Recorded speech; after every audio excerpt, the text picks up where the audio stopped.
Hello everyone, this is your host and host Dr. Jyoti at the platform Medicast once again with yet another guest. Welcome Dr. Sarika on the platform of Medicast, and we are honored you are here saving some time for us this day. So if I talk about like your journey as an ENT specialist, first of all, you have been a dynamic personality in Gurugram, establishing at different platforms with your caliber. So what is your journey of as ENT specialist? So I did my graduation from Kilpauk Medical College, Chennai. I got in through the All India exam. I did my post-graduation from Madras Medical College. I got married and I moved to Delhi in 2002. I joined Gangaram Hospital for my second super specialization in ENT. I did my DNB there and I was the All India gold medalist. Then I worked in the ENT department for 6 years in Gangaram.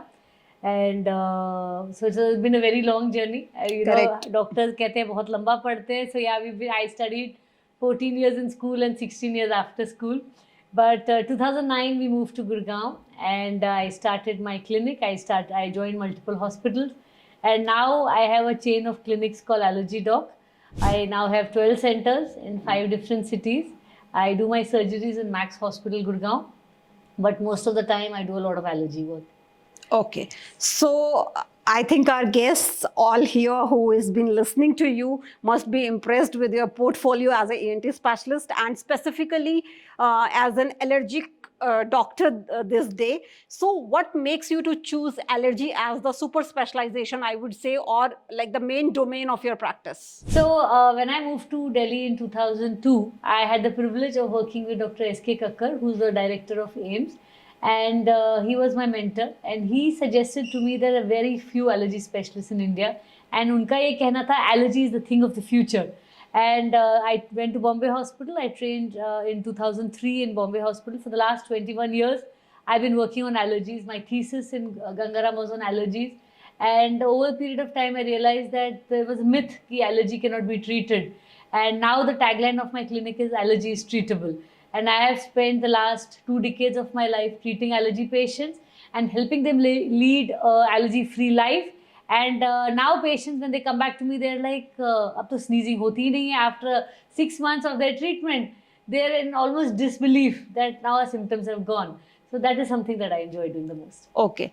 So basically जो allergy है, to for my audience it is, here we are today with one line which is like allergy. Is it treatable? Is it not treatable? What we understand by allergy. So there must be so many myths about it, and with the allergy doc, where she has been running so many centers across the country, she has been working on this single term allergy.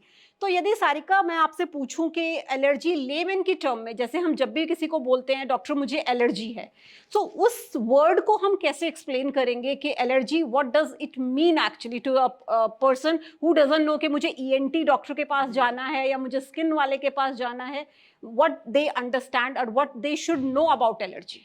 Allergy कई प्रकार की होती है. सबसे पहले अगर हम बात करें तो स्नीजिंग, छींके आना.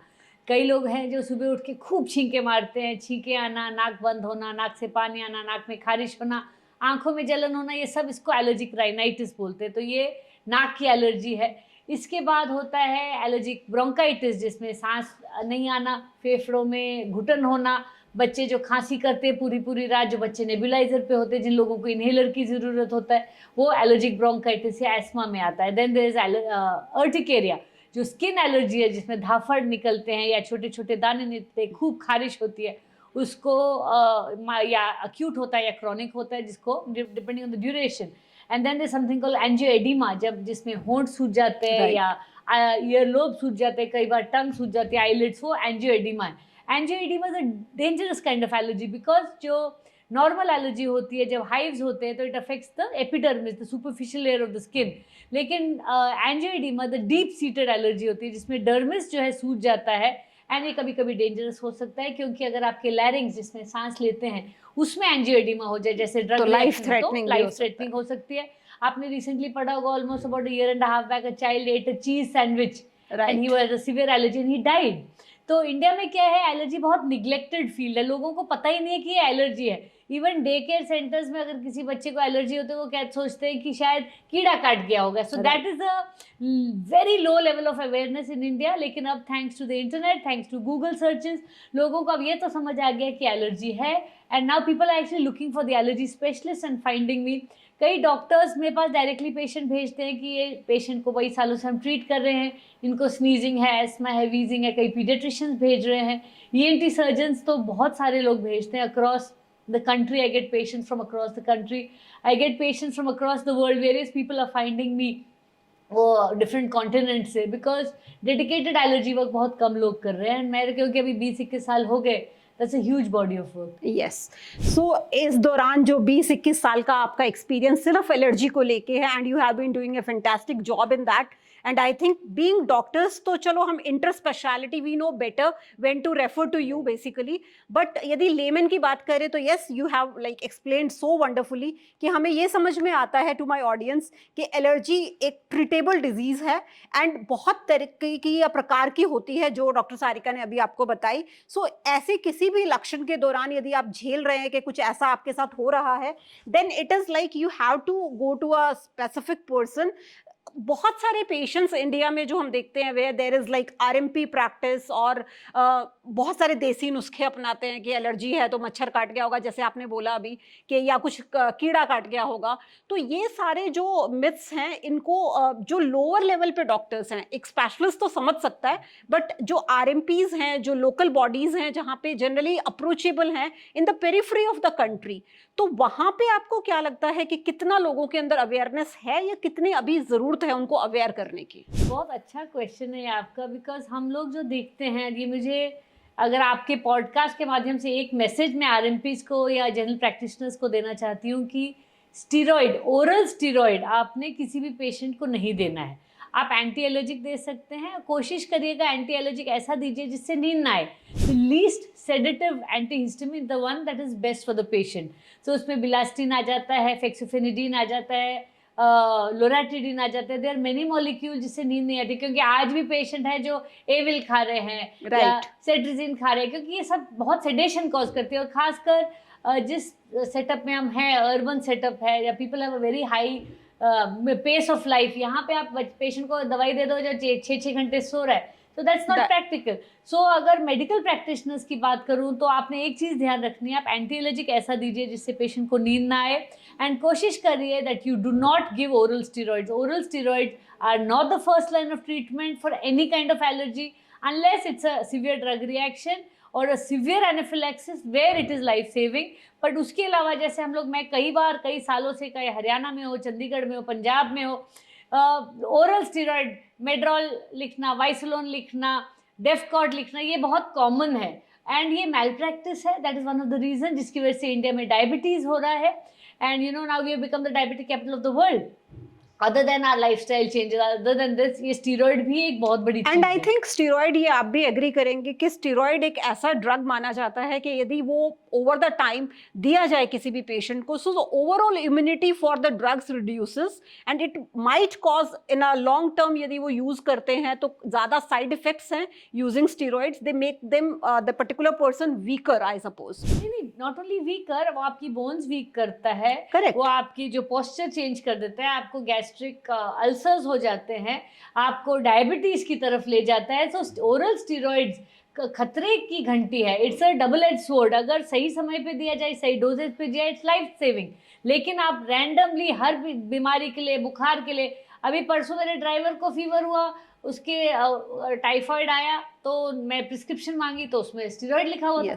इमीडिएटली आई टोल्ड हिम ये तुमने बिल्कुल नहीं लेना है. सो ये I am just creating an awareness for specially doctors and patients. But इसमें एक कैवियट है, जैसे ओरल स्टीरॉइड बिल्कुल नहीं देने चाहिए, लेकिन नेजल स्टीरॉइड या इनहेल स्टीरॉइड, जैसे हम नेजल स्प्रेज देते हैं या इनहेलर देते हैं, वो स्टीरॉइड होते हैं लेकिन वो बॉडी में अब्जॉर्ब नहीं होते. They are very safe. तो इंट्रानेजल कॉर्टिकोस्टेरॉइड जो नाक के अंदर डालते हैं, that is the drug of choice for allergic rhinitis. वो आपने ज़रूर लेना है.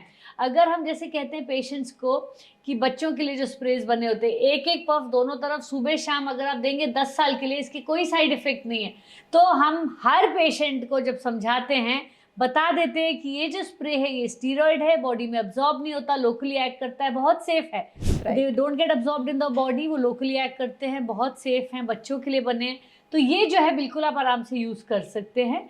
तो ideally I would tell the patient that आप instead of going to a pharmacist, जो बिल्कुल हमारे इंडिया में क्वालिफाइड फार्मासिस्ट नहीं होते हैं, तो आप ओवर द काउंटर दवाई लेने से पहले उससे अच्छा है कि आप अपने डॉक्टर के पास जाएं, अपने जनरल प्रैक्टिशनर के पास जाएं या अपने पीडियाट्रिशियन के पास जाएं और उनकी देख रेख में ही दवाई लें, ताकि आपकी बॉडी को कोई नुकसान नहीं हो। क्योंकि आप गोलगप्पे खाते समय तो नहीं सोचते कि इसमें कोई साइड इफेक्ट है, लेकिन दवाई के लिए तो जरूर आके पूछते डॉक्टर साहब इसमें कोई साइड इफेक्ट है। एंड आई थिंक इंडिया में हमने पेरिफेरी में खास तौर से मतलब लोग डॉक्टर के पास आने से पहले मेडिकल स्टोर से दवाई लेना प्रेफर करते हैं कि मेडिकल स्टोर वाले भी दे रहे होते हैं, अच्छा एलर्जी है तो ये ले लो, सिट्राजिन ले लो, एविल ले लो, कोई स्टेरॉइड दे देंगे।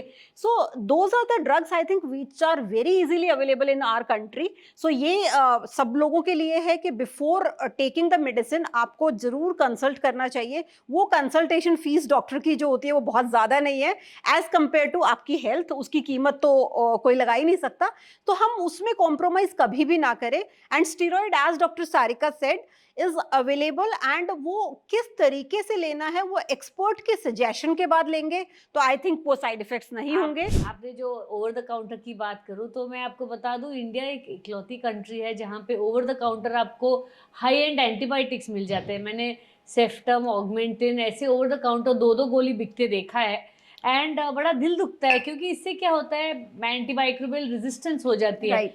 मल्टी आप किसी भी आईसीयू में चले जाएंगे, जो एंटीबायोटिक रेजिस्टेंट बैक्टीरिया हैं they are one of the biggest cause of death in the hospitals. तो कम्युनिटी में अगर आप जैसे अपनी दवाई पूरी नहीं करते, या आज हमने 2 गोली लिया फिर 1 हफ्ते बाद 2 गोली लिया, उससे आपकी जो एंटीबायोटिक की जो रेजिस्टेंस है उस दवाई से कम हो जाती है, और फिर वो पूरी कम्युनिटी को ऐसा बैक्टीरिया मिल जाता है जो ऐसी एंटीबायोटिक से रिस्पॉन्ड नहीं करता। तो आपके और आपकी फैमिली को this will come back and hurt you. तो मेरा से यही सुझाव रहेगा कि बिना ट्रीटमेंट, बिना प्रिस्क्रिप्शन के ओवर द काउंटर दवाइयाँ ना ली जाए। एंड बहुत बार आपको उस एंटीबायोटिक की जरूरत भी नहीं होती जो आप वैसे ही मेडिकल स्टोर से खरीद के खा रहे होते हैं किसी भी चीज के लिए। छोटे से इन्फेक्शन के लिए इतनी हैवी एंटीबायोटिक दे देते हैं कि जिसकी वजह से आई थिंक जैसे आपने कहा कि कभी भगवान ना करे आईसीयू में जाके कभी एंटीबायोटिक की जरूरत पड़े, तो वो पर्टिकुलर एंटीबायोटिक के लिए हमारी बॉडी ऑलरेडी रेजिस्टेंट हो चुकी होगी एंड उसका कोई असर हमारी बॉडी पे होगा नहीं। तो वहां पे जाके हमें इस चीज का बहुत दुख होगा कि एंटीबायोटिक्स को हमने जो लेफ्ट राइट ऐसे ही यूज किया है, उसके ऊपर बहुत सारी स्कीम्स एंड बहुत सारी गाइडलाइंस ऑल दो बनी हुई हैं, लेकिन जो मेडिकल स्टोर या आरएमपीज के पास या बिना किसी सोचे समझे स्पेशलिस्ट के पास गए हम कोई भी घर पे बैठ के खा रहे होते हैं, वहां पे हमें रोक लगानी जरूरी है।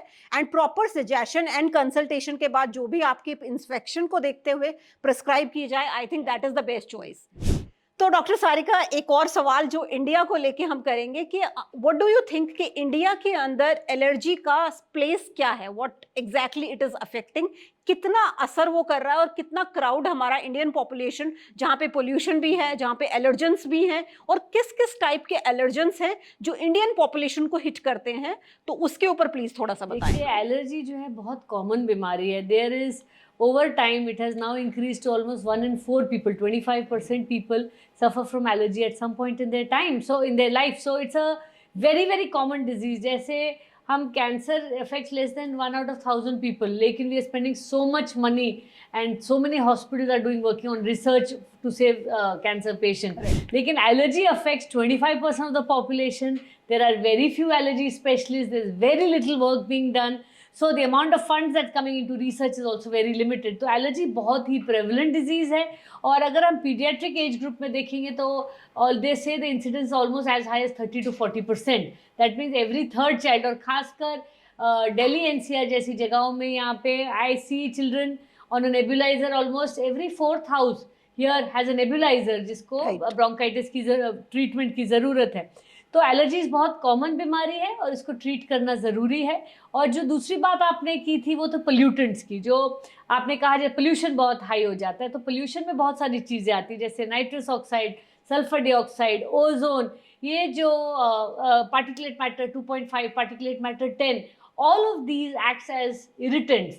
वो नेजल म्यूकोसा को इफेक्ट करते हैं और उसको परमेबिलिटी इंक्रीज कर देते हैं, जिसकी वजह से एलर्जेंस और घुस जाते हैं। और आपने कई बार देखा होगा कि दिवाली के आसपास अक्टूबर नवंबर में इन्फेक्शंस बढ़ते हैं, एलर्जीज बढ़ती हैं। दैट्स बिकॉज जब पोल्यूटेंट्स इतने हाई होते हैं, जब एयर क्वालिटी इतनी पुअर होती है, तो एग्जिस्टिंग एलर्जीज भी दे बिकम मच वर्स। और एक फिनोमिनन जो हमने देखा है कोविड के दौरान, इंडोर एलर्जेंस का एक्सपोजर इतना ज़्यादा हो गया, बिकॉज हम कभी भी 8 से 10 घंटे अपने बेडरूम में नहीं रहते थे, लेकिन आज हम देख रहे हैं कि 24 घंटे we had to stay 54 indoors. Right. And post covid allergies have peaked like anything, like so many people's allergies have got uncapped whether they got covid or not. तो indoor allergen जो exposure है, out of all the allergens that are there, house dust mite is the most common allergy that you have across the world. 55% of the allergies worldwide are because of house dust mite. House dust might क्या होते हैं? छोटे छोटे कीड़े होते हैं जो आपके बेडशीट, मैट्रेस, पिलो, कारपेट में रहते हैं, माइक्रोस्कोपिक होते हैं, दिखाई नहीं देते हैं। और इसकी वजह से जो अर्ली मॉर्निंग जिनको छींकें आती हैं, या जैसे रात को सोने जाते हैं तो नाक बंद हो जाती है, नेजल ब्लॉकेज या छींकें आती है, टिपिकली हाउस डस्ट माइट की वजह से होती है। तो इसको हम एलर्जी टेस्ट की हम लोग ऑफकोर्स उसके बारे में डिस्कस करेंगे, लेकिन उसका ट्रीटमेंट भी पॉसिबल है। ओके तो एक पोल्यूशन पे हमने बात किया, और एक हाउस डस्ट पार्टिकल्स जो हम सब लोगों के घर में जो हमें दिखते भी नहीं है शायद, जिनकी वजह से allergies are coming up as a like on a increasing trend these days. इसके अलावा और कौन से कॉमन एलर्जेंस हैं जो हम टेस्ट कर सकते हैं, या जिनसे हमें लगता है कि पोल्यूशन के अलावा या हाउस डस्ट के अलावा कौन कौन से ऐसे पदार्थ हैं जिनसे लोगों को एलर्जी हो सकती है? देखिए, पोलन बहुत कॉमन एलर्जी है जो टिपिकली सीजनल या इंटरमिटेंट एलर्जिक राइनाइटिस होता है। जैसे किसी को फरवरी मार्च में हो रहा है या जून जुलाई में हो रहा है, वो टिपिकली हमें एक पोलन कैलेंडर होता है, we test for 29 kinds of. So basically वो फसल कटने वाला टाइम जो होता है। डिफरेंट नहीं, फसल एक चीज है, लेकिन कई पौधे होते हैं, पौधों से, कुछ प्लांट्स होते हैं जिनके जो वो वापस पोलन दिखाई नहीं देते हैं। तो जैसे कहते हैं कि पंजाब में फसल कट रही है तो दिल्ली में एस्थमा रेट्स बढ़ जाते हैं। तो जो पोलन है वो थाउजेंड्स ऑफ किलोमीटर्स ट्रैवल करती है कुछ घंटों के अंदर। तो ये नहीं है कि मेरे घर में ये पौधा नहीं है या मेरे नेबरहुड में पौधा नहीं है। प्लांट्स अगर कहीं भी फ्लावरिंग प्लांट्स हो रहे हैं वो आपको अफेक्ट कर सकते हैं। एंड टिपिकली जैसे I will give you an example, my mother had allergy conjunctivitis. उनको 4-5 साल हर फरवरी मार्च आंखें स्वेल हो जाती थी, बहुत गंदी वाली। एंड मैंने जब उनका टेस्ट किया, so one of the pollen was holoptelea, जो फरवरी मार्च में आता है। सो आई ऑब्वियसली उसको अवॉइड नहीं किया जा सकता, so we gave her immunotherapy oral. 3 साल उनको दिया, now she is been 5 for 7-8 years। तो उसको आइडेंटिफाई करा, उसको ट्रीट कर पाए तो उनका इलाज हो गया, वरना वो नॉन स्टॉप 7-8-10 साल से वो बार बार परेशान भी थी, और मतलब उनकी बड़ी मिजरेबल स्टेट हो जाती थी, यू नो। सो एलर्जीज जो है आपकी नॉर्मल लाइफ बहुत ज़्यादा इफेक्ट करती है। फॉर एग्जांपल साउथ इंडिया में छींकने को अशुभ माना जाता है, तो वहाँ पे क्या होता है, जैसे हमारे नॉर्थ इंडिया में भी होता है, घर से बाहर जा रहे हो छींक के तो मेरे पापा बोलते हैं बैठ जाओ कि यू नो कोई अच्छा काम। तो वहाँ पे क्या होता है कि जब ताली बांधते हैं, जब मंगलसूत्र बांधते हैं, अगर कोई छींक दे तो बड़ा अपशगुन माना जाता है। तो एलर्जिक राइनाइटिस वाले पेशेंट जो है उनको शादी में बोला जाता है कि तुम मत आना भाई, तू छींकोगा, तू छींक देगा हॉल में तो शादी रुक जाएगी।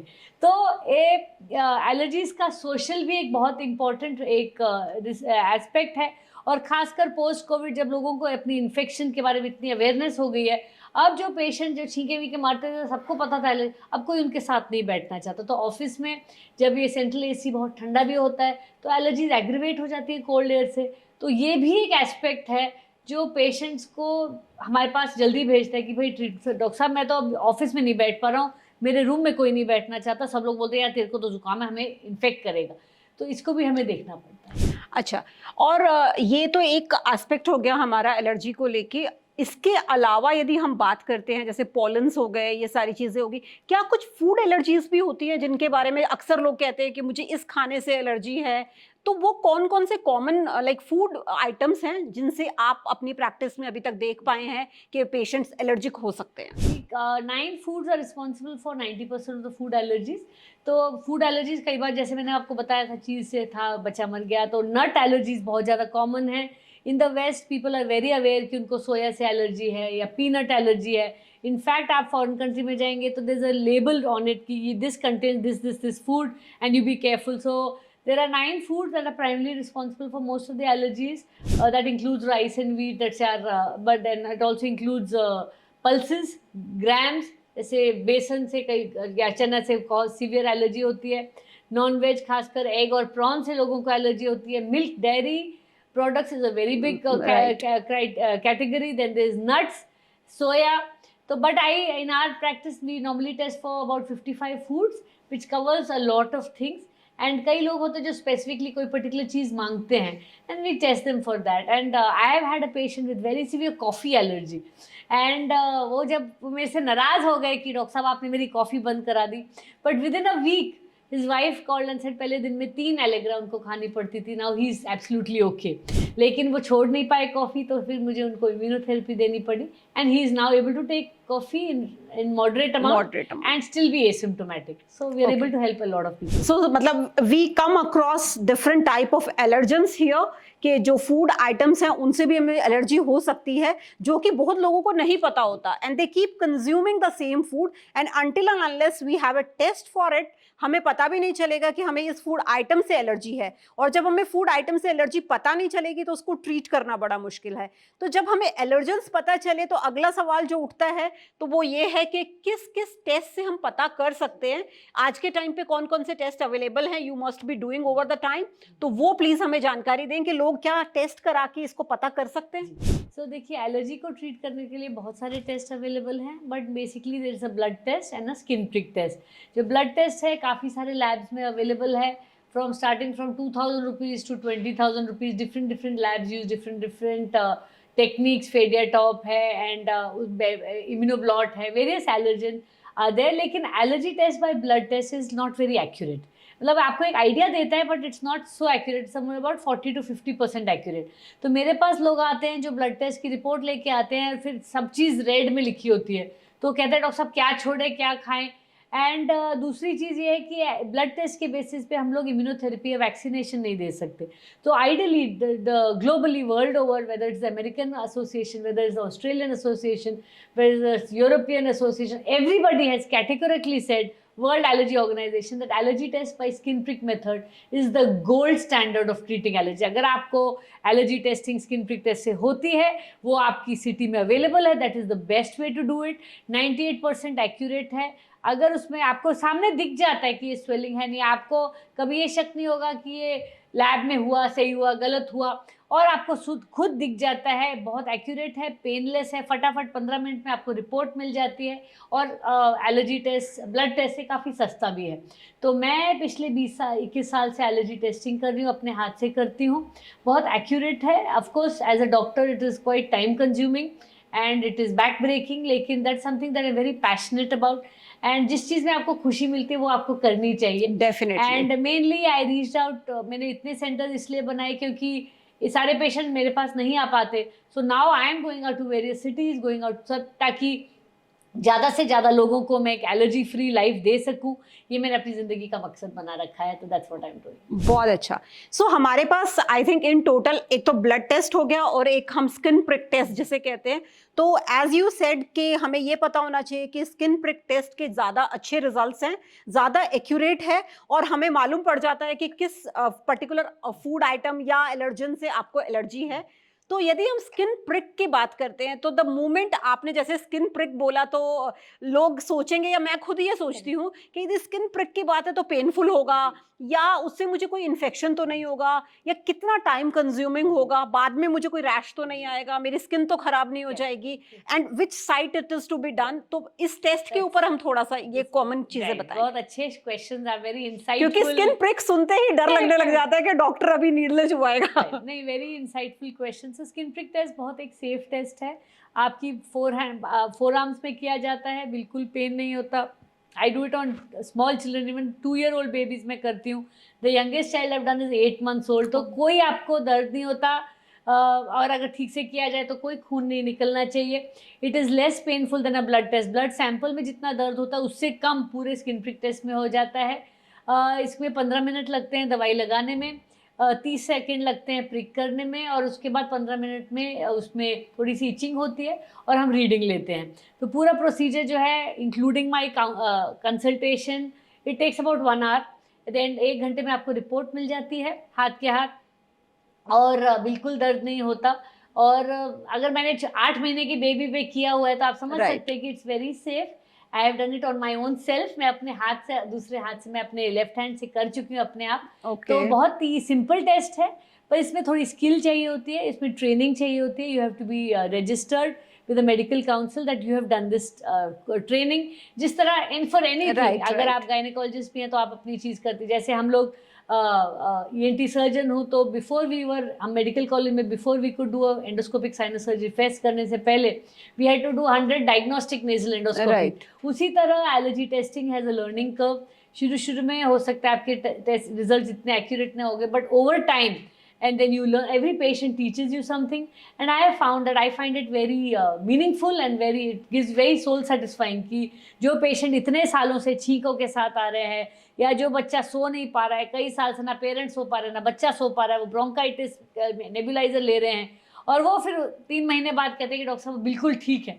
तो मुझे लगता है कि बिकॉज वो बहुत इरिटेशन है डे टू डे लाइफ में भी ना, कि यदि आपको किसी भी चीज से एलर्जी है and you are all the time occupied with that pre thought, तो I think it is disturbing for the family also. And with this test skin prick जो डॉक्टर सारिका ने हमें बताया, in a qualified hand it is almost painless as she said, and 1 घंटे के अंदर जो पूरा प्रोसीजर है, explaining, doing, consultation, it is sorted out, you are, and the allergen is picked up, and I think once it is done, अब हमें allergy तो पता चल गई कि हमारे को इस चीज से एलर्जी है, तो उसके बाद एलर्जी, अब जैसे मान लो इफ आई से कि मुझे डस्ट से एलर्जी है या पोल्यूशन में कोई भी डस्ट पार्टिकल है, तो जब हम डस्ट की बात करते हैं तो I think the best treatment is कि हम ये बोलते हैं कि उस एलर्जन से दूर रहें, बट क्या वो पॉसिबल है? तो हम कितने प्रकार की एलर्जीज को ठीक कर सकते हैं, और कितने प्रकार की एलर्जीज के लिए क्या क्या ट्रीटमेंट ऑप्शंस अवेलेबल है हमारे पास? राइट, सो एलर्जी जैसे हम लोग ने टेस्ट किया और पता लगा कि आपका हाउस डस्ट माइट से है।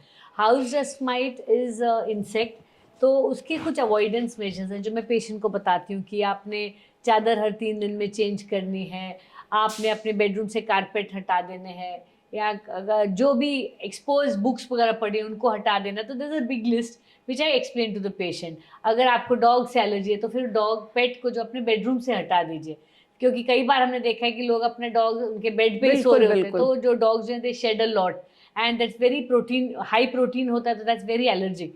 तो अब सबसे पहले there are only 2 ways to treat allergy, one is avoidance and one is immunotherapy. So there is a 3 step process. First step है आइडेंटिफिकेशन, जो हमने एलर्जी टेस्ट से किया। दूसरा स्टेप है अवॉइडेंस, जो मैं बताती हूँ, चाहे फूड की हो चाहे हवा की हो, कैसे कैसे अवॉइड करना है वो हम एक्सप्लेन कर देते हैं। Then there are things which can not be avoided. For example dust mite आप अवॉइड करके भी उसका असर नहीं होता है, तो उसमें आप क्या करते हैं कि आप इम्यूनोथेरेपी देते हैं। इम्यूनोथेरेपी होता है, इट्स अ एलर्जी ट्रीटमेंट, कि आप जड़ से एलर्जी को ख़त्म करने का तरीका है। तो इम्यूनोथेरेपी 2 प्रकार की होती है, एक है ओरल ड्रॉप्स जो आप अपने आप से ले लेते हैं, और दूसरे होते हैं इंजेक्शन जिसको सबक्यूटेनियस इम्यूनोथेरेपी कहते हैं। ये दोनों ऑप्शंस हमारे पास इंडिया में अवेलेबल हैं। ओरल इम्यूनोथेरेपी अभी 2015 में FDA ने अप्रूव किया था, और इंजेक्टेबल सबक्यूटेनियस इम्यूनोथेरेपी तो 110 ईयर्स से है। तो ये दोनों चीज़ें अवेलेबल हैं, और I been doing it for many years. बहुत सेफ है। ओरल के तो खासकर कोई साइड इफेक्ट नहीं है, आपको डॉक्टर के पास जाने की ज़रूरत नहीं, आप खुद ले सकते हैं। तो it's very easy and it's just, I mean, I think it's a godsend for allergy patients. And कितने टाइम तक, यदि ओरल की बात करें या इंजेक्टेबल की बेसिकली, क्योंकि ओरल तो आप एक बार प्रिस्क्राइब करते हैं घर पे जाके वो कंटिन्यू करते हैं may be for months and you are following it up. यदि मैं इंजेक्टेबल की स्पेसिफिकली बात करूं, तो अगेन जब बात इंजेक्टेबल की आती है या इंजेक्शन की आती है, तो इट मस्ट बी एसोसिएटेड कि उसके साथ जुड़े हुए कि कितना लंबा टाइम का इंजेक्टेबल थेरेपी होता है, कितना कॉस्ट करता है वो पब्लिक को, और उसके साइड इफेक्ट्स क्या क्या है। तो injectable immunotherapy twice a week दिया जाता है फॉर 6 months, लेकिन उसके रिस्क होते हैं, रिस्क ऑफ एनाफिलैक्सिस। तो इसलिए इंजेक्टेबल इम्यूनोथेरेपी देते समय, जब फर्स्ट डोज खासकर देते हैं, तो हम लोग सारी इमरजेंसी चीज़ें रखते हैं। All the injections are kept, your oxygen everything is kept. तो उसमें थोड़ा सा रिस्क होता है, and fortunately I have never had a reaction, लेकिन हमेशा प्रिकॉशन लेके रखना पड़ता है। Oral immunotherapy on the other hand is very safe. तो 1 year का कोर्स होता है जो आप ट्वाइस अ वीक लेते हैं, and that is the buildup phase, और उसके बाद वंस अ वीक दिया जाता है फॉर 2 years। तो टोटल 3 साल का कोर्स है, एंड लाइक वी सेड कि उसको कोई साइड इफेक्ट नहीं है। इंजेक्टेबल इम्यूनोथेरेपी 6 months के ट्वाइस अ वीक होता है, so the patient has to go to a local doctor. मैं अपने पास तो नहीं बुलाती, मेरे पास पेशेंट बहुत दूर से आते हैं, but I explain to them कि आप अपने घर के आसपास कोई भी जीपी है वहाँ जाएं, लेकिन इंजेक्शन के बाद 20 minutes you have to sit in the waiting room, see there is no reaction and then you go back. तो इंजेक्टेबल का ये टाइम कंज्यूमिंग भी है और रिस्क भी है, और पेशेंट को खर्चा भी एक्स्ट्रा पड़ता है because they have to go to a doctor again and again. So oral immunotherapy that is very safe, and वो हम लोग डस्ट माइट के लिए भी दे सकते हैं, पोलन के लिए भी दे सकते हैं, फंगल के लिए भी दे सकते हैं। फंगल खासकर हम देते हैं जो AFRS, एलर्जिक फंगल राइनोसाइनसाइटिस, जिन पेशेंट्स को नेजल पॉलिप्स होते हैं वो ENTs के पास ज़्यादा जाते हैं। पोस्ट सर्जरी हम इम्यूनोथेरेपी देते हैं ताकि रेकरेंस रेट जो है काफ़ी कम हो जाए। करेक्ट। सो और स्किन एलर्जीज के लिए immunotherapy is the last resort, not the first. Skin allergies में फूड्स का ज़्यादा रोल होता है, तो हम लोग पहले आपको फूड अवॉइडेंस बताते हैं, फिर 2 महीने के लिए फिर आप बोलते हैं कि एक एक फूड वापस शुरू करिए, इसको ओरल फूड चैलेंज कहते हैं। और उसके बाद फिर अगर नहीं आराम आए तो भी उसमें एक्सपेरिमेंटली, उसमें FDA अप्रूव नहीं है पर किसी किसी पेशेंट को देना पड़ता है तो आएगी। ओके अच्छा, इसके बाद यदि एक क्वेश्चन मैं आपसे करना चाहूंगी, क्या एलर्जी जो है वो जेनेटिक है कि और वो जेनेटिक से मतलब क्या है हमारा, यदि मैं अपने ऑडियंस को ये समझाना चाहें कि जेनेटिक है तो कैसे है, और दूसरा जेनेटिक का मतलब क्या है? देखिए जेनेटिक जैसा कई लोग आके बोलते हैं कि क्या एलर्जी मेरे से अपने बच्चे को हो जाएगी, तो हाँ definitely there is a very high chance. अगर आप दोनों पेरेंट्स आपके हिस्ट्री ऑफ एलर्जी नहीं है तो भी आपको 15% 20% चांस है कि आपको स्पॉन्टेनियसली एलर्जी हो सकती है। लेकिन अगर एक पेरेंट एलर्जिक है तो there is almost 30 to 40% chance that you can develop allergies, और अगर both parents allergic there is a 60 to 80% chance कि आपको एलर्जीज हो सकती हैं। और कई बार आपके ग्रैंड पेरेंट्स एलर्जिक हैं, या आपकी बुआ या मासी या चाचा मामा, वो जेनेटिक पूल में अगर एलर्जी है तो आपका incidence risk of allergy definitely बढ़ता है। तो जिन फैमिलीज़ में एलर्जीज़ की हिस्ट्री है, जैसे पेरेंट एस्थमा है और बच्चे को एलर्जी होती है, तो उसको ट्रीटमेंट जल्दी कराएं ताकि वो बच्चा भी एस्थमेटिक ना बने, उसका हम लोग एलर्जिक राइनाइटिस या छींकों की स्टेज पे रोक लें और उसको बढ़े ना। तो इंटरवेंशन अगर हम जल्दी करेंगे तो that's a very good way to stop the spread. दूसरी चीज़ ये है, क्योंकि वी टॉकिंग अबाउट जेनेटिक्स, अगर हम लोग मदर को specially antenatal either before she gets pregnant और इवन ड्यूरिंग प्रेगनेंसी भी इम्यूनोथेरेपी पे होती हैं, तो it has a protective effect on the child, baby पे भी उसका असर सेफ रहता है। तो इम्यूनोथेरेपी हम कभी भी प्रेग्नेंट लेडी में नहीं शुरू करते, लेकिन अगर लेडी इम्यूनोथेरेपी ले रही है उसके बाद वो प्रेग्नेंट हो जाती है तो वो सेफली कंटिन्यू कर सकती है। तो आई थिंक प्रेगनेंसी उसके बाद प्लान करनी चाहिए if you are allergic to something, and if your husband is even allergic तो it should be pre treated and then get pregnant. नहीं, वो बहुत अच्छा रहेगा, बिकॉज क्या होता है, because there is also rhinitis of pregnancy के दौरान आपके हार्मोन्स की वजह से नेजल ब्लॉकेज और ये सब चीजें वैसे वो प्रीडिस्पोजिशन फैक्टर प्रेगनेंसी हो जाता है एक तरह से, एग्रीवेट वैसे होती है, और आप ट्रीटमेंट आपकी बहुत कम हो जाती है तो patient symptoms become really worse. तो इस कंडीशन में अगर आपको पहले ही एलर्जिक हो तो पहले ट्रीटमेंट ले लीजिए, start the immunotherapy, get your symptoms under control, and then if you get pregnant, that also has a protective effect on your baby, and obviously no mother wants कि baby आगे चल के allergic हो। बिल्कुल बिल्कुल। तो उसको हमें आइडेंटिफाई, और अगर पेरेंट्स को एलर्जी है और आपके बच्चों में एटोपी होती है, एटोपी क्या होती है, स्किन रैशेज, जैसे स्किन क्रीज में रैशेज होना, यहाँ रैशेज होना, नी के पीछे होना, ये एटोपी जो है वो भी एलर्जी का लक्षण है। और टिपिकली ये पहले ज़िंदगी के फर्स्ट 5 years में आता है, तो पीडियाट्रिशियंस आइडेंटिफाई करते हैं ज़्यादातर और फिर वो स्किन स्पेशलिस्ट के पास भेजते हैं। तो एटोपी में भी बहुत अच्छा रहता है अगर हम लोग एलर्जी टेस्ट कर लें, और ज़्यादातर वो फूड से होता है, अगर हम उस पर्टिकुलर फूड को अवॉइड करवा दें तो बच्चे में जो है आगे चल के एलर्जिक राइनाइटिस या एस्थमा नहीं डेवलप होता। तो ये जो प्रिवेंशन है, because it's called the allergic march, if you are able to stop this march you are able to save a child from becoming an asthmatic. नहीं तो फिर obviously there is almost 30% chance कि बच्चा आगे चल के asthmatic हो जाएगा।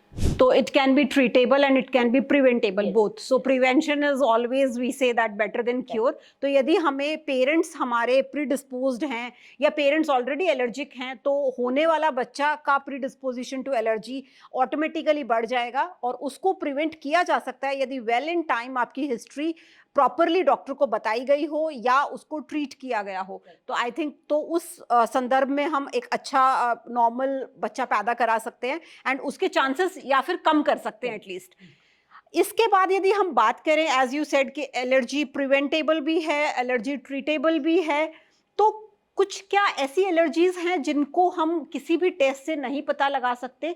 तो वो केसेस, क्योंकि हम हर एलर्जन को आई थिंक टेस्ट नहीं कर सकते, सो उन केसेस में जहाँ पे हमें एलर्जन भी नहीं पता चल रहा है, तो क्या उसको भी हम ट्रीट करते हैं? ट्रीट तो करते हैं, जैसे फॉर एग्जांपल ड्रग एलर्जीज एक ऐसा कैटेगरी है जो बहुत डिफिकल्ट है to treat, and world over जैसे हम ब्लड टेस्ट है वो तो बहुत इनएक्यूरेट है, और जब हम लोग उसमें स्किन प्रिक टेस्ट करते हैं ड्रग्स का, और उसके बाद फिर पैच टेस्ट करते हैं, फिर भी जो एक्यूरेसी है वो बहुत ही लिमिटेड है. So I am very hesitant to do a drug test because it's बहुत ही टाइम कंज्यूमिंग होता Correct. है, एंड पेशेंट का खर्चा करने के बाद भी मैं फॉर श्योर नहीं कह सकती कि ये दवाई लेके हम ये रिपोर्ट देते हैं कि at this dose it is not having an effect, लेकिन हो सकता है जब आप फुल डोज लेंगे Right. तो रिएक्शन हो सकता है. तो drug allergies I think is something that we need to do a lot of research on, और ये एक बहुत बड़ा लैक्यूना है एलर्जी ट्रीटमेंट में. लेकिन जो कॉमन एलर्जीज हैं लाइक राइनाइटिस, एस्थमा, इन सब चीज़ों पे तो अच्छा ट्रीटमेंट हो रहा है. राइट. तो आई थिंक ये हमने आज टोटल एलर्जी पे बात की, and which is basically related to ENT, और we can say that allergies from pollen, pollution. तो जो हमारा लाइफस्टाइल है basically, I think in metro cities, तो उसमें तो definitely the most common allergen is pollution only, and the dust particles we all have been struggling with. But यदि हम गाँव में बात करें तो क्या इंसिडेंस डिफर करता है इन मेट्रो सिटीज और in the like fast running cities like Gurugram we are staying into? और वही दूसरी तरफ यदि हम किसी एक गांव के बच्चे की बात करें या अडल्ट की बात करें, तो आपको क्या ऐसा देखने को मिला है कि यहाँ पे ये चीजें ज्यादा हैं as compared to the villages? So there's something called the hygiene hypothesis. जिन बच्चों को अर्ली एज में डस्ट से एक्सपोजर होता है, सैंड, जैसे हम बच्चों को कहते हैं कि सैंड पिट में ज़रूर खेलें, जो बहुत ही घर जो क्लीन और नीट, और जब हर टॉय साफ करके दे रहे हैं, तो वो बच्चे जो हैं उनके टाइप TH1 सेल्स वो चेंज नहीं होते, और जब वो इन्फेक्शन से एक्सपोज होते हैं, डस्ट से एक्सपोज होते हैं, तो उनकी जो है कन्वर्जन अच्छा होता है, and their immunity is much better, and their allergies are also less. तो अर्बन किड्स जैसे आप देखेंगे, like I said 1 out of 4 house needs a nebuliser, तो वो जो है रूरल पॉपुलेशन में कम है, लेकिन आई वोंट से कि नहीं है. राइट. रूरल पॉपुलेशन में भी एलर्जीज हैं, पुअर पॉपुलेशन में भी एलर्जीज हैं. I have rickshaw drivers also and auto drivers also who are allergic, but incidence is less than normal because they are facing a lot more infection in early life. तो infection के cells जो है वो immunity develop कर लेते हैं. Develop कर जाते हैं. एक वो बात है. दूसरा जो है, गांव में आज भी हर चीज़ के लिए गाड़ी नहीं निकाली जाती. बोलते भैया वहाँ पे आधा किलोमीटर जाके लेके आ जा, तो बच्चा भागता है और लेके आ जाता है, या साइकिल लेता है और भाग के आ जाता है. तो लाइफस्टाइल का बहुत असर पड़ता है. हमारे बच्चे जो हैं बहुत सेडेंट्री लाइफ करते हैं. इसके मल्टीपल फैक्टर्स है. एक सेफ्टी भी है, हम अपने बच्चे को घर से बाहर अकेले नहीं भेज सकते. अगर अगर आप फ्लोर हाउस में रहते हैं तो गेट से बाहर निकलना ही रिस्की है, तो आप किसी बच्चे को भेज नहीं पाते. जब हम बचपन में, तो मैं तो साइकिल लेके चली जाती थी, या मम्मी बोलती थी ब्रेड ले आ या कुछ ले आ. लेकिन आज वो माहौल नहीं है कि हम अपने बच्चों को ऐसे बाहर सेफली भेज सकें, तो वो फ़र्क है. दूसरा, आपके यहाँ एक्सरसाइज कितनी हो रही है. आज आप देखेंगे कि अर्बन चिल्ड्रन हैं, उनसे पूछे तो बेटा कौन सी गेम खेलते हो, तो बोलते पिरामिड रन, वीडियो गेम खेलते हैं. हाँ, which is very sad, which is genuinely very sad. तो I encourage all my patients and my children, of course, you know कि they play a lot of outdoor sports. मैं खुद खूब games खेलती हूँ, एंड तो वो बहुत ज़रूरी है. एक एक्टिव लाइफस्टाइल जिसमें आपके फेफड़े अच्छे से एक्सपैंड हों, उससे आपकी इम्यूनिटी भी अच्छी होगी और रिस्क ऑफ डिजीज़ भी कम होगा. तो that's very important that you lead a better life. अब over the last 40-50 years incidence of allergies पहले 10% होता था, अब 30% क्यों हुआ है? इसके मल्टीपल फैक्टर्स है. एक, पैकेज फूड्स हम यूज़ करते हैं जो पहले नहीं यूज़ किए जाते, पैकेज एंड प्रोसेस फूड्स, तो that is a big thing. Then there is a lifestyle disorder, जो हम लोग सेडेंट्री लाइफ में आ गए, इंडोर लाइफस्टाइल में आ गए, एक्सपोजर, बाहर सैर करने कम जाते हैं. और आपका जो प्रदूषण है, पोल्यूशन कभी एलर्जन नहीं होता, इट इज़ अ इरिटेंट, लेकिन पोल्यूशन जो है एलर्जीज को डेफिनेटली बढ़ाता है. तो रूरल एरिया में आप जाएंगे तो फिर भी आसमान साफ दिखता है, और हमारे यहाँ गुड़गांव में देखें तो पूरा ग्रे सा आसमान है. And I think Dr. Sarika has been working on this blue skies, and this theme has been like very well carried forward by you, and I think all the best for that drive which you have been carrying forward. अच्छा, हमने इतना इस topic पे allergy पे बात कर लिया है. एक कॉमन सा क्वेश्चन है जो आई थिंक सबके माइंड में आता है कि इस दौरान हमने ये डिस्कशन में भी आपने जैसे बोला कि ऑफिस में यदि किसी को छींक आती है या रिपीटेडली वो छींकता है बंदा, तो उसके कलीग्स जो होते हैं उनको ये पता है ये बहुत डिस्टर्ब करेगा मुझे, इसकी छींकों से मेरा काम डिस्टर्ब होगा, या दूसरा माइंड में थॉट किसी को भी ये आएगा या आता है कि मुझे हो जाएगा इससे. तो इफ आई से क्या एलर्जी एक दूसरे से फैलती है, इज इट कंटेजियस, और यदि है तो उसके लिए क्या किया जा सकता है, वो आप मुझे प्लीज बताइए. एलर्जीज जो है बिल्कुल कंटेजियस नहीं होती, दे आर जेनेटिक, इनहेरिटेंस हो जाता है, लेकिन ना वो टच से फैलता है, ना वो क्लोज कांटेक्ट से फैलता है, ना वो हवा से फैलता है. एलर्जी एक दूसरे को ट्रांसमिट नहीं होती. Okay. तो ये आपने जरूर याद रखना है कि इन्फेक्शंस ट्रांसमिट होते हैं, वायरल बैक्टीरियल इन्फेक्शंस ट्रांसमिट होती हैं, लेकिन एलर्जीज एक दूसरे से टच करने से, कांटेक्ट से नहीं होती हैं. तो आप इन्फेक्शन और एलर्जी के बीच में ये जानकारी लेना बहुत जरूरी है. Allergies are not contagious, so you don't have to worry. जिसको अगर आपको पता है कि ये पेशेंट एलर्जिक है तो आप उनके साथ बैठ भी जाएंगे तो आपको कुछ नहीं होगा.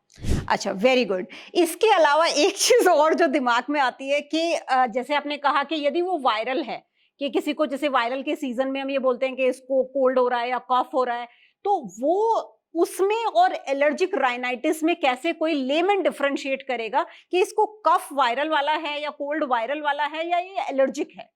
तो ये इसकी तो बहुत ही बड़ा टॉपिक है, बट Okay. मैं बहुत छोटे में बता देती हूँ. वायरल इन्फेक्शन या बैक्टीरियल इन्फेक्शन जब होता है तो वो ऐसा होता है कि सडनली होगा और काफी लोगों को होगा, जैसे आपसे दूसरे को तीसरे से Right. फैलेगा. आप कल किसी से मिले, वो छींक रहा था, आज सुबह आप उठे आपको जुकाम हो गया, साथ में गले में दर्द हो सकता है, सर में दर्द हो सकता है, कंजेशन हो सकता है, एंड वो फिर बलगम फिर येलो कलर का हो जाएगा. That's typically an infection. जब आपको एक तो कंटेजियस है, दूसरा देयर इज बॉडी एक्स हो सकती हैं, वीकनेस, फीवर, ये सब चीजें एलर्जी में कभी नहीं होती. एंड एलर्जी टिपिकली होता है कि यू नो कि हाँ मेरे को हर साल या तो रोज सुबह छींके मार रहा हूँ थ्रू आउट द ईयर, या हर Seasonal साल है. हाँ सीजनल, ये मौसम में फरवरी मार्च में, सितंबर अक्टूबर में, there is a history behind it and there is maybe a family history behind it. तो infections and allergies are very very different. Allergy में नॉर्मली कभी फीवर नहीं होता, थ्रोट पेन नहीं होता, प्यूरुलेंट डिस्चार्ज येलो कलर का वो नहीं होता. सो जब वो सब होता है that means it's an infection and you probably need antibiotics and decongestant and you should definitely see a doctor. So on a lighter note, I think यदि आप उस इन्फेक्शन को फैला पा रहे हैं तो वो इन्फेक्टिव पैथोलॉजी है, और यदि आप तक सीमित है तो वो एलर्जिक है. Correct, Right? This is the take home message here. So with this, I think the topic which has been very interesting and I think helpful for our audience to understand allergy, about its test, about the symptoms, and when to meet your expert and whom to meet. Definitely, we have already said that we have limited experts who are working on allergy in India, and you have been doing a fabulous job on that. So thank you so much for this wonderful experience here at Medicast, and I think it will help our audience to understand more about allergy. And I think इसके बाद जो take home messages हैं आप लोगों ने सबने ले लिए होंगे, and I think ये आपको help भी करेगा to understand allergy in a expert manner. So doctor Sarika, ये बहुत अच्छा एक्सपीरियंस था आज आपके साथ. तो आप अपनी ऑडियंस को क्या कहना चाहेंगे in a nutshell about allergy and take home message for them? Ji, first thank you very much for having me here. It was our pleasure. It has been a very nice experience. और मैं आपको बता दूं, allergy जो है बहुत common है और आपको इसको आइडेंटिफाई करना, ट्रीट करना बहुत जरूरी है. मेरे पास कई बार पेशेंट आते हैं जो कहते हैं नहीं हम दवाई नहीं खाते जी, छींके मारता रहता लेकिन मैं दवाई नहीं देती हूँ. तो आप वो बच्चे को कोई आप सर्विस नहीं कर रहे. अगर बच्चे को जुकाम है, खांसी है, छींके, तो आपने ट्रीटमेंट जरूर करना है और सिम्टम्स को कंट्रोल में रखना है. नहीं रखेंगे तो आगे चल के दमा बनेगा और तंग करेगा. और दवाई से घबराना नहीं है. अगर आपके डॉक्टर ने कहा है कि इनहेलर लेना है या स्प्रे लेना है तो उसको जरूर सही से लीजिए, ताकि बच्चा जो है या आपकी जो हेल्थ और बिगड़े ना. और घबराइए नहीं, एलर्जी ट्रीटेबल है और पूरी तरह से इसका इलाज हो सकता है. हम सब यहाँ बैठे हैं इसी काम के लिए. तो जब पहले कहते थे अल्लाह की मर्जी है, अपने आप से आएगी जाएगी, ऐसा नहीं है. एलर्जी ट्रीटेबल है और हम यहाँ आपके ट्रीटमेंट के लिए बैठे हैं. So thank you so much, Dr. Sarika, for being our guest today on this platform of Medicast. I hope we'll be again meeting with different topic on ENT some time ahead of this podcast. So thank you so much once again. Thank you. Thanks a lot.